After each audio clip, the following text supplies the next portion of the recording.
After many loud promises in December, the government has now given in, compromising on the anti-rape bill. The age of consent has been marked at 18 after much pressure from the opposition. Has the UPA chosen political convenience over conviction?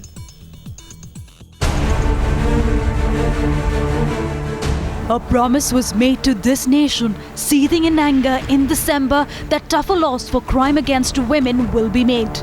But after 3 months, that promise seems to be turning into a political compromise.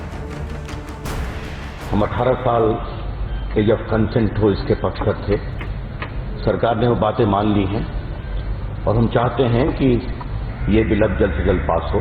जो 18 साल जो तय की गई है तो उसी पर हमारी पार्टी का अटल है।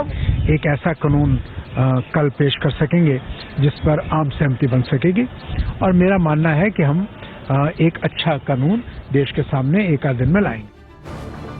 With government under pressure to pass the bill before it lapses, it has pruned down several provisions in a bid to reach a political consensus. Some of Justice J.S. Verma's recommendations, ranging from barring politicians indulging in sexual offences to including marital rape, have been ignored.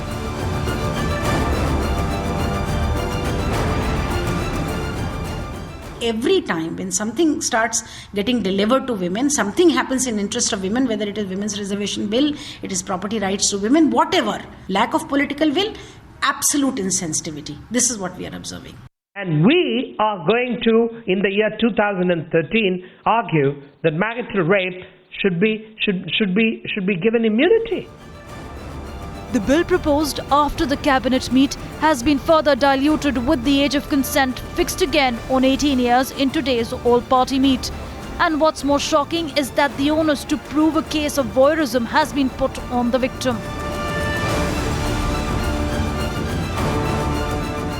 The parties had their concerns on various things, including the age of consent, which was earlier 16 years.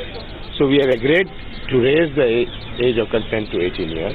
After several rounds of discussions, the anti-rape bill finally approved by Cabinet today, with 6 to 7 amendments that were suggested at the all-party meetings today morning. With the government under pressure to pass the bill before the ordinance lapses on 22nd of March, will this much-needed law be a toothless one? With political parties failing to unite, will this be a diluted and watered-down version of existing laws failing to protect women in the country? Bureau Report, Times Now.